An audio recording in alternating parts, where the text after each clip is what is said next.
Clack, clack, clack. Clack, clack, clack. I can't play action games. I'm not for them, they're not for me. I don't remember how to play this game at all. Oh, I don't have a gun. Oh my gosh, he's still alive. Oh wait, no, is he dead? What the crap just happened?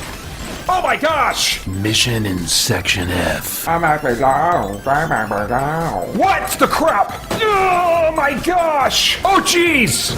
I didn't know that was gonna bother you so much. It's because I killed your boyfriend, huh? That feels good. That is fun. I'm lacking some serious brain functionality.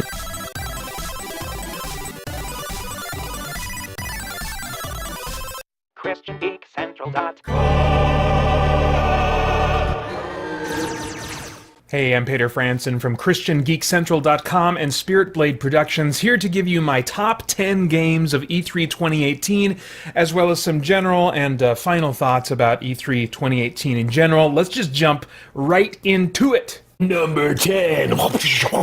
Starlink is described by Ubisoft as an action-adventure open-world game and also a deep RPG experience, those things are totally up my alley. It's also a toys-to-life game, meaning that you use physical toy pieces that interact with the game. In this case, your space fighter is physically represented by a toy space fighter. You can attach and remove parts to it that outfit the ship in different ways to play to different strengths and weaknesses, and it's compared by the devs to a light deck building mechanic so that you can outfit your ship in specific ways to prepare for the specific mission and its unique challenges that are ahead of you. Nintendo Switch players get to have Fox McCloud, is that his name? And his R-Wing fighter from the Star Fox franchise included in the starter pack. You can play also as Star Fox from beginning to end, and he's fully voiced throughout the campaign. That strikes me as being really cool for those Star Fox fans who have felt starved for more of that series, or maybe who felt left down by the last by the last installment. Personally, I hate talking animals, so my interests would only be in the PS4 version of this game. Surprisingly, I do feel a bit interested in this. I've always been grossed out by just the whole concept of toys to life, but I saw it with new eyes this time around. As I looked at it, I began to think of the tactile element in board games that have nice components. The model ship here started to remind me of what I like about having nice components in a board game, and I'm also discovering that I pretty much enjoy every open world game that Ubisoft puts out these days, so for those reasons it really has my interest. But the toy element does bring the price up to $75 from the standard $60 of a new game. $15, is that a lot? Is that, not that much? I don't know. I also don't know anything about the monetization systems that might be involved in this game. These toys to life games are typically designed to tempt you to buy add-on toy components or booster packs or something, and I don't want to get myself in a situation where I feel like buying more and more components is going to be the only way to get the true customization experience that defines what this game is. It also comes out the same month as a game I may possibly buy on day one because of how much I'm looking forward to it. I'll talk about that in a little bit. And that comes after a month in which I know I'll be buying 2 games in the same month. So that's a lot of game purchases for me in a short period of time. And so I have lots of questions and caveats, but I am surprisingly very interested in this game after seeing and learning a little bit more about it. Number 9. Believe it or not, Fallout 76 almost didn't make my list. I hate online games. I am a single-player hermit gamer, and that's all there is to it. I don't want to play with other people. But I love Bethesda RPGs. My big question is, can this somehow potentially be played without any other humans in my game? And will it still feel at least a little like a Fallout game? I'm okay with realizing, okay, it's not going to be, Fallout 3 or Fallout 4, but it will still have enough of those elements to satisfy me. I've learned that it will have a real-time version of the VATS system, and that sounds pretty cool to me. It is not an MMO MMO, the number of players you're going to see on a server will number in the dozens, not in the hundreds, and all the characters, they say, which I think they're talking specifically about human characters, all the characters that you encounter are going to be other players. But there are still robots and sort of found world records, like audio journal entries and stuff like that, that represent non-player characters that you won't interact with, but there's still some kind of remnant of them left populating this world. You can play the game solo, but it will be more challenging, according to Todd Howard, the director of the game. You'll also still have to be online, and even when you're playing by yourself, you will still see other players. Todd Howard says you can interact with other players or you can ignore them, and I'm thinking to myself, really? I've had just limited experience with online or MMO type games before, in which supposedly there is no PvP and stuff like that, but what about when they're standing in a doorway that I'm trying to get through? That happened to me once when I was playing DC Universe Online. That was a big pain in the butt. They were just being a troll, Or, how does PvP really work? I mean, what if maybe I can play by myself or play solo, but can they still just... Is that a state of mind, or is that a reality built into the game mechanics? Can they attack me, even if I'm quote-unquote playing solo? Can I really ignore them then? Regarding whether or not PvP is forced, Todd Howard said in a Jeff Keighley interview, we're still dialing that. We don't want it to be griefy, but we want to have some drama there. So there is a way that you can decide to do PvP. We're currently balancing incentives for those who want to be aggressive with PvP and those who want to ignore it. We don't want it to be griefy in any way, and we'll dial it in so people can say, I don't want to deal with that. This almost makes PvP sound optional to me. However, when pressed and asked if you can pick whether to have PvP or not, Howard responded hesitantly, well, we want a little bit of drama there without it ruining your game. Well, I don't think he understands how quickly and easily other people can ruin the game as I want to experience it. So depending on his team to anticipate what I'll enjoy isn't something I'm ready to do. But, and this is a big one, while not available at launch, Todd Howard mentioned that the intent is for players to have their own private world eventually if they want, in which they can use mods. This came up in the context of asking about whether or not mods would be part of the game at some point.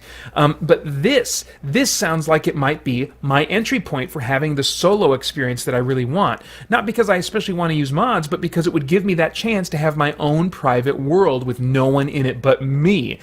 For this reason alone, this game stays on my list here. It's still high on the list because it may not work out as I hope, but it's definitely on the list because if it works like I'd want it to, I'd get to have the solo experience that I really want to have, even in a game that's designed like this one is. And if I do decide to use mods, I'm guessing it won't be long before some cheat mods are introduced that could compensate for me not having any allies to help me go up against the big threats. The real do-or-die question for me in Fallout 76 is, do I need PS Plus if all I want to do is play in my own private world with no other players?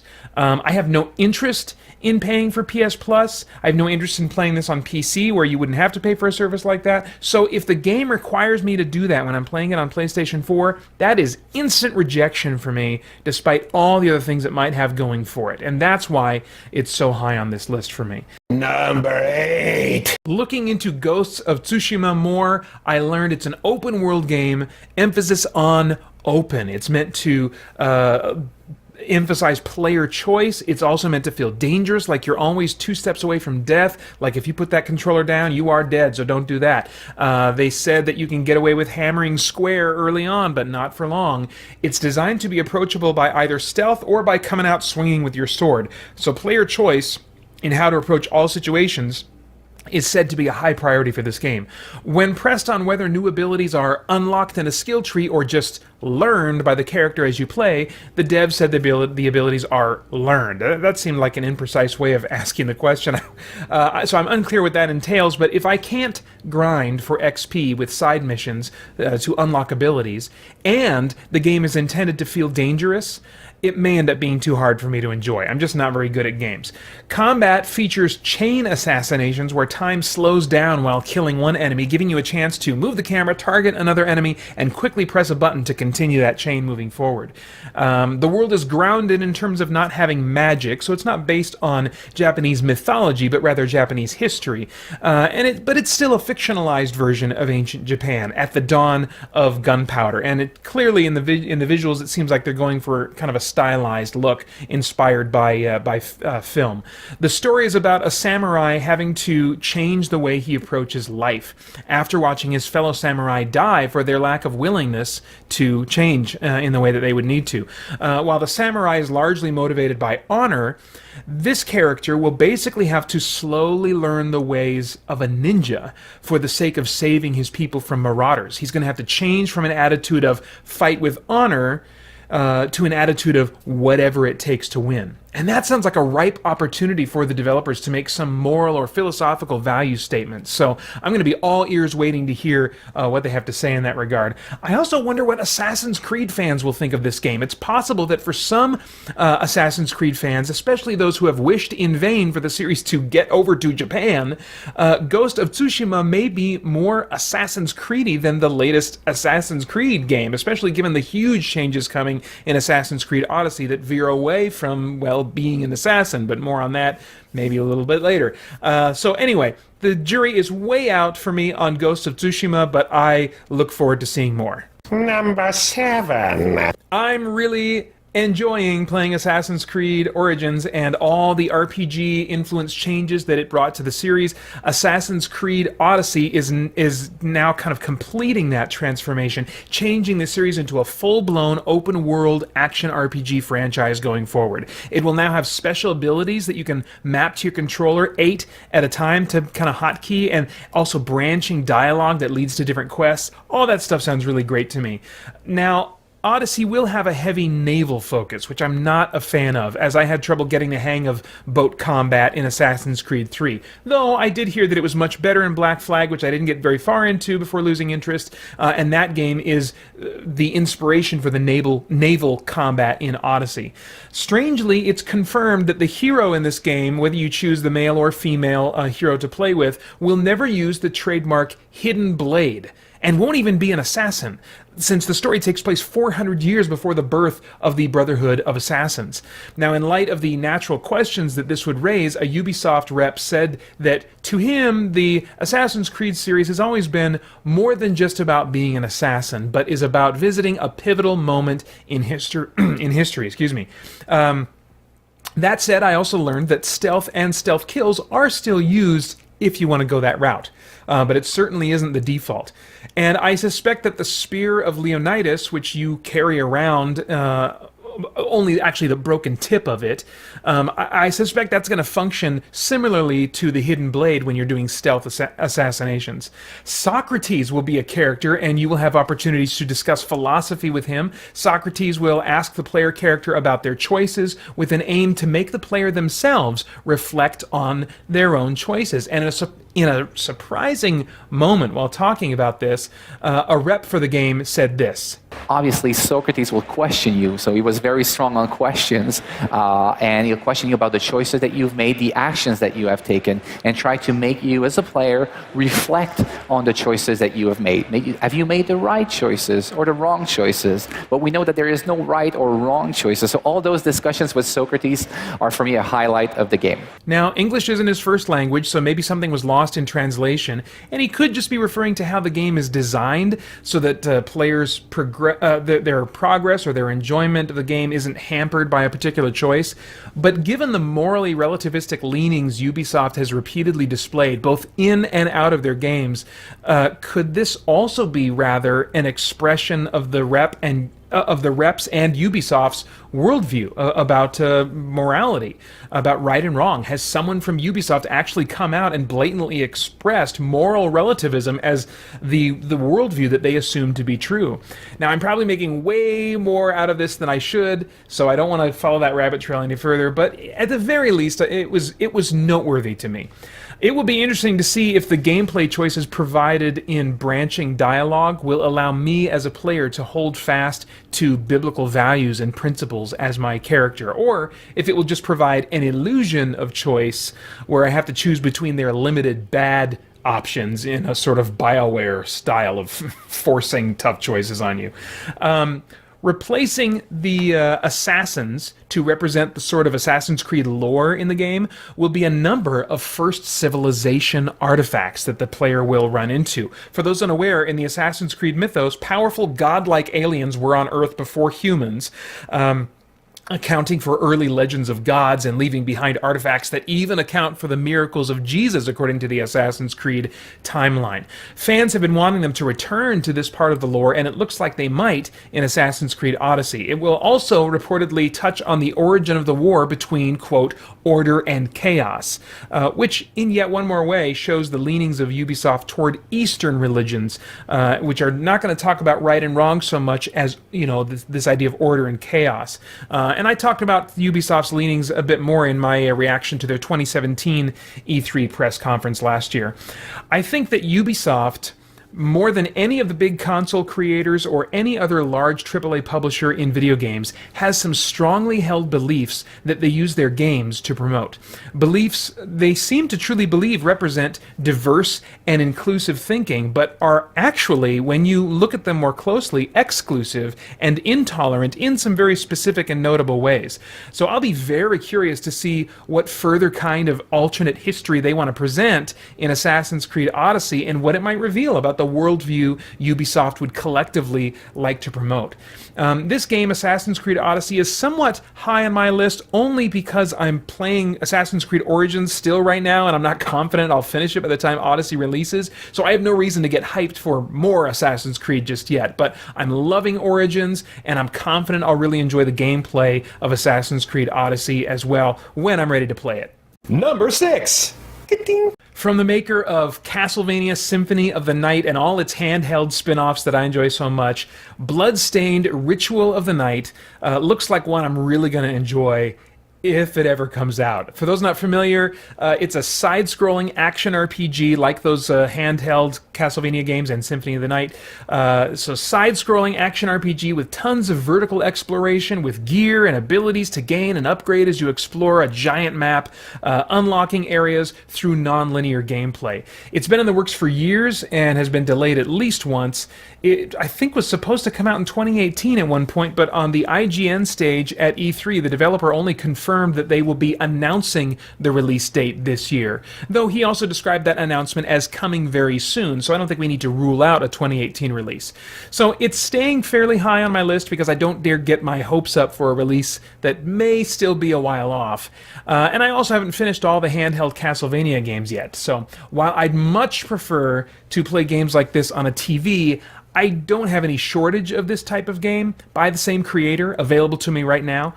That said, I'm pretty confident I will be diving in deep and really enjoying this game as soon as it comes out. Number 5. Boom, mother trucker! The Crew 2 comes out in just a couple weeks, and I might even try to get in on the beta, I'm not sure. It's an open-world vehicles game where you can race, do stunts, or just roam from coast to coast by plane or by boat or by, car or whatever, all across the U.S., and you can change instantly from a car to a plane to a boat just in the middle of, whatever you're doing, and that would be fantasy enough for me, but they've also shown some crazy world-bending Inception-style gameplay that adds just some weirdness to the experience that looks like a lot of fun. I've never purchased a racing game before, but Ubisoft's open world formulas have been enjoyable to me for a long time now, as well as their use of vehicles in games like Watch Dogs 2 and Ghost Recon Wildlands. So I'm ready to give them a try with a full-on vehicle game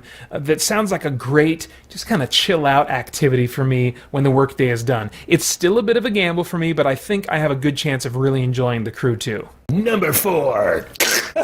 2 words sum up my interest in Wolfenstein Youngblood. More Wolfenstein. I'm terrible at shooters, but these the easy modes provided in the previous two games in this rebooted Wolfenstein series, Wolfenstein the New Order and Wolfenstein the New Colossus, have made the game doable and fun for me. And I've been amazed at my emotional attachment to the main character, BJ Blazkowicz, and his story.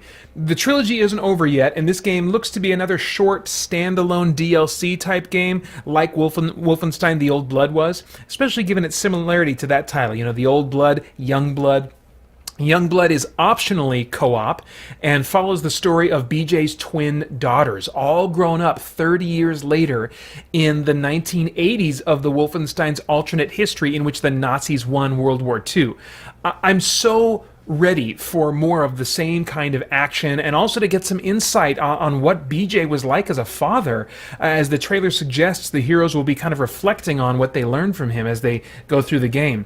The popular assumption among commentators is that this story takes place after whatever the story of the third game in the series will be, but based on how the story is described on the Bethesda website as springing contextually from the events of the second game, I have the sneaking suspicion that this story actually happens before the third Wolfenstein game, which I think now might feature a grizzled, kind of old man BJ vibe to finish out the trilogy, and I'm totally down for that. In the meantime, this reveal has me inspired to get back into my second playthrough for the alternate path of Wolfenstein 1 and 2 to get ready for this upcoming spin-off / sequel prequel. Number 3. Rage 2. After finishing Far Cry 5, I'm now hungry for another open-world first-person shooter, and they're surprisingly in rare supply outside of the Far Cry games. With shooting made by the same developers as Wolfenstein and open-world driving made by the developers of Mad Max, I'm all over this game because I love both of those. I was initially concerned that it might be too hard or not have the ability to level grind if I'm having trouble, but in E3 interviews the developers have confirmed upgrades for weapons and abilities, both of which are found by exploring the world, and there are numerous side quests, they say, that allow you to upgrade yourselves. The devs even said that it's easy to get distracted because of how numerous the side quests are. This was very encouraging for me as it's strong evidence of my ability to level grind, which is an important feature for me in games. The crazy, over-the-top action, both in and out of vehicles, also looks like just tons of fun to me. Some concern has been expressed over performance issue problems that could be a potential problem here because they've been common in past releases from Avalanche, the studio working on the open world aspects of the game. But I had no performance issues with Mad Max, and I suspect that Bethesda, who has now become known for their excellent shooters, will make sure things get ironed out before release. So if all goes according to plan, I think this might be a super fun game that I'm just going to give a lot of time to. Number 2.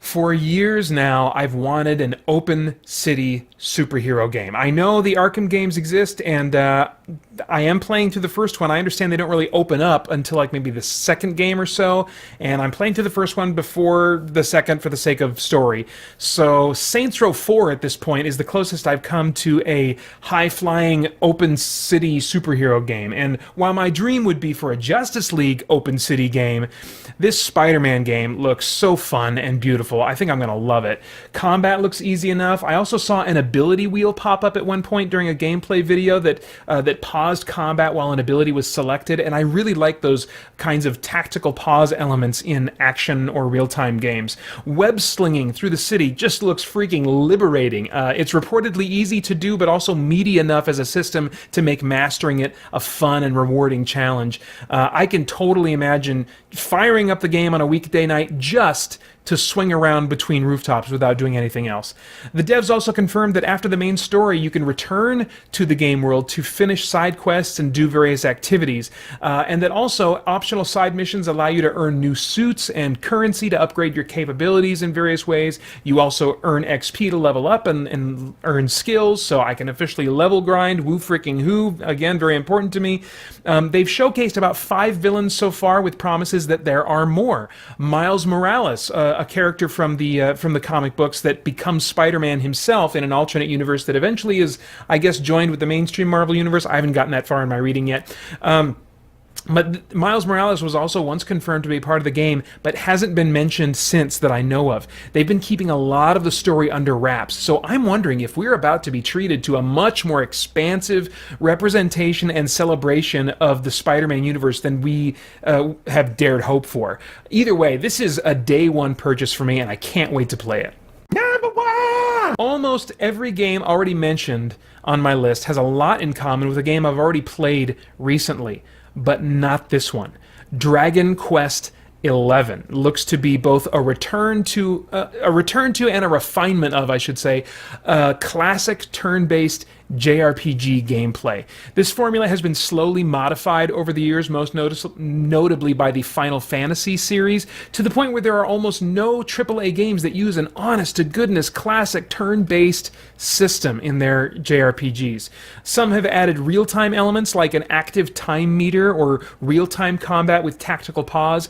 Others have gone the opposite direction and made grid-based tactical skirmish turn-based experiences, The first can require too much quick thinking for me to enjoy. The second type can get bogged down in brain-burning tactics I don't have the focus for at the end of a long day of work and family. But Dragon Quest games stay in that sweet spot where you have to think somewhat tactically, but not haltingly so. And actions are carried out in quick animations that don't overstay their welcome and keep the flow of combat moving. And despite the fact that I normally hate bright, cartoony style games, Dragon Quest plays their tone much more straight and seriously than other JRPGs. Add to that a touch of nostalgia, I confess that I have, for the original Dragon Quest, or Dragon Warrior as it was in the US, and this is one bright and colorful game series that I uncharacteristically do enjoy. We haven't had a Dragon Quest game on home console since the PlayStation 2 era, and while I've played a few Dragon Quest games on my DS since then, nothing compares to kicking back with a proper controller and TV screen for me. Now, I don't quite have blinders on. If they don't ditch save points, I can see losing patience with it. I want to be able to save whenever I want.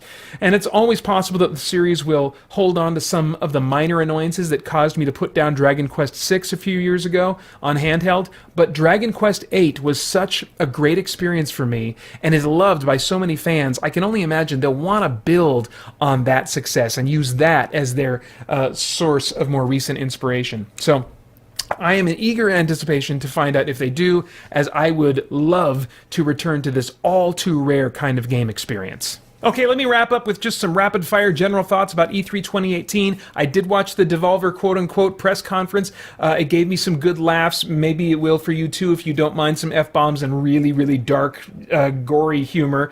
But it was also, once again, a little too on the nose with some of its criticism of the games industry to make me laugh. Loot boxes, for example, I feel like are a little too easy a target, but it was still something I really enjoyed and one of my highlights of the week. Let's go over my wish list and see which ones came true and which ones didn't. First wish, short wait times only for announced games, 6 months or less. Nope. Bethesda and CD Projekt Red alone announced games that who knows how far off they are. No CG trailers without gameplay right on its heels. Nope, got a bunch of CG trailers with no gameplay. Number 3, a celebration of gaming, but without assigning more value or importance to games than they deserve, since we already have enough trouble with that ourselves as gamers. I would say overall, E3 was pretty good this year in that regard outside of EA. No surprise there. Number 4, I wished for cool, memorable, surprising, entertaining moments. Well, I thought that the Star Fox reveal for Starlink on Switch was pretty cool. Sony's weird conference opener is some good water cooler chat, but nothing else really stands out to me. Number 5, I wished for something legit cool that I would enjoy that would be available, surprise, right now. And that update for Prey was something that was really cool. I went and downloaded that and put it into my game, and I got back into it, and I found that I was enjoying that game again, but realized, oh yeah, this is a scary game. I'll save this for some live stream when people want to see me scared. And then number 6, the game design revolution that I call failure adaptivity, in which the world changes and reacts to my failure rather than sending me back in time to repeat content. And no sign that I saw of that being implemented in games to any significant degree. My wishes for specific games to be announced. Number 1, BioShock. Nope.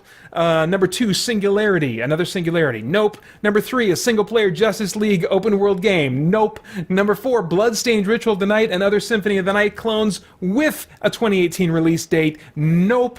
Number 5, Kingdoms of Amalur Reckoning sequel. Nope. Number 6, Cyberpunk 2077. Yes, that was cool, so I got one. Number 7, for Path of Exile to bring the Xbox user interface option to the PC version. No. And number 8, lots more Atomic Heart info and a 2018 release date. I didn't see anything about Atomic Heart in the E3 materials at all. Anyway, this was a great E3 for me. My list of anticipated games this year is larger than any previous E3, and I have more confidence in the pedigree of the developers on that list than I've ever had before in games I look forward to after this annual event. There are at least 5 games on my list that I have every reason to think that I'm really going to enjoy playing, and 3 of those games arrive in less than 6 months. Not to mention The Crew 2 as well. That's going to be coming out in just a couple of weeks. So yeah, this was an unexpectedly cool E3 for me, and cool in some very unexpected ways. And yet I'm more than ready to just be done with E3 and move on from it. Giving a whole work week to E3 each year is an interesting experience for me, and I think it always exposes some truth to me about the nature of entertainment. All week long, these publishers and these developers are promoting what they've made, fans are getting excited, and by the end of the week, I've embraced the hype and have a list of games that I put on my calendar and start planning my budget accordingly for. But by the last couple of days of the week, even though I'm still eagerly anticipating some games that sound exciting, even though I've had a lot of fun immersing myself in the hobby, I feel kind of like this weird emptiness clinging to me, a desire to kind of shake off the week and get back into work that feels more immediately purposeful. And I wonder if the author of Ecclesiastes felt something similar. After he had thrown himself into pleasure for an extended period of time, he wrote in Ecclesiastes chapter 2, verses 1 and 2, this is from the ESV, "I said in my heart, come now, I will test you with pleasure. Enjoy yourself. But behold, this also was vanity. I said of laughter, it is mad, and of pleasure, what use is it?" So he reached this point where laughing even seemed so out of place as to be insane behavior, and he saw that his pleasure, indulged in too much, had become something without purpose. Entertainment can be a great source of refreshment, but when we stay in it too long or give it too much importance in our thought lives, we end up not getting from it what we had hoped, and can even discover that we have wasted precious time that could have been given to fulfilling our purpose and resulting in a more lasting sense of satisfaction. It's not that entertainment is bad or without purpose. In fact, if we have the means and opportunity to enjoy wealth and possessions now and then, we're encouraged to enjoy them as a gift from God, as well as find the joy and fulfillment that's hiding in our day-to-day work. And we see that, I think, in Ecclesiastes 5, verses 18 through 20. But our purpose, given by our Creator, should be our aim above all. The author of Ecclesiastes summarizes his final thoughts in chapter 12, verses 13 and 14 by saying, "The end of the matter. All has been heard. Fear God and keep his commandments, for this is the whole duty of man. For God will bring every deed into judgment, every secret thing, whether good or evil." Above and beyond the free gift of eternal life, there is reward waiting for us in proportion to how we engage with our purpose in this life, and absence of reward in proportion to how we don't. Entertainment can give us some quick highs, but life lived in our intended purpose yields unimaginable rewards after this life. And in the meantime, it yields lasting hope, endurance, and fulfillment. All right, those are all my thoughts for now, guys. Come back next week on Friday, June 22nd from 4 p.m. to 10 p.m. Pacific at youtube.com/ChristianGeekCentral. I'm going to be doing a video game live stream, burning through my backlog of unfinished games with a playlist inspired by the announcements of E3. So I would love to see you there. Please do like, share, subscribe, and hit that little bell button so you don't miss the next video. And I hope you'll join us soon over at christiangeekcentral.com as we continue to geek out and seek the truth. Let's begin. Burn, ungodly filth. What do you want? To make you ours or to make you despair? Spirit Blade Productions presents. Do you have any idea how much I will make you suffer? the horrific agony that I will inflict. Spirit Blade, Dark Ritual. Hell will be a refuge for you when I'm finished. For more information, visit spiritblade.com.